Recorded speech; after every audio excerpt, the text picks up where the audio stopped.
ಒಂದ್ಸರಿ ಹಿಡಿದಿಡೋದು ಅಂತ ಹೇಳಿದ್ರೆ ಅದು ತುಂಬಾ ಕಠಿಣವಾದ ಕೆಲಸ ಅಂತ ಹೇಳ್ಬೋದು. ಮನೋರಂಜನೆಯ ಮೂಲಕ ಮಕ್ಕಳಲ್ಲಿ ಎಂತಹ ಕಠಿಣವಾದ ಒಂದು ವಿಷಯ ಇದ್ರೂ ಕೂಡ ಅವರಿಗೆ ಖುಷಿಯಾಗಿ ಕಲಿಸ್ಬೋದು ಅನ್ನೋದನ್ನ ತಿಳ್ಕೊಂಡ್ವಿ. ಹಾಗೆ ಮ್ಯಾಜಿಕ್ ಮಾಡಿದ್ದನ್ನ ಅವರು ಯಾವ ರೀತಿ ಮಾಡಿದ್ವಿ ಅಂತ ಮಕ್ಕಳ ಮನಸ್ಸಲ್ಲಿ ಇದ್ದಿದ್ದನ್ನ ತೆಗೆದುಹಾಕಿದ್ದು ನನಗೆ ತುಂಬಾ ಇಷ್ಟ ಆಯಿತು. ಅದೇ ರೀತಿ ನಾವು ಒಂದು ಪುನೀತ್ ರಾಜ್ಕುಮಾರ್ ಹಾಡನ್ನ ನಲಿಕಲಿ ಕ್ಲಾಸ್ ರೂಮಲ್ಲಿ ಬಳಸ್ಕೊಳ್ತಾ ಇದ್ವಿ.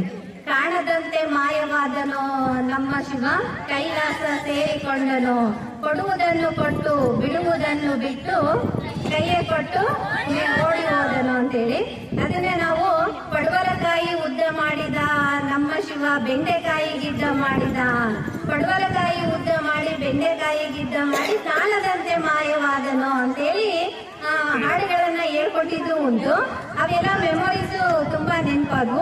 ಈ ಕಾರ್ಯಕ್ರಮವನ್ನು ನಡೆಸಿಕೊಟ್ಟಂತಹ ಸರಿಗೆ ತುಂಬಾ ತುಂಬಾ ತುಂಬಾ ಧನ್ಯವಾದಗಳು. Thank you.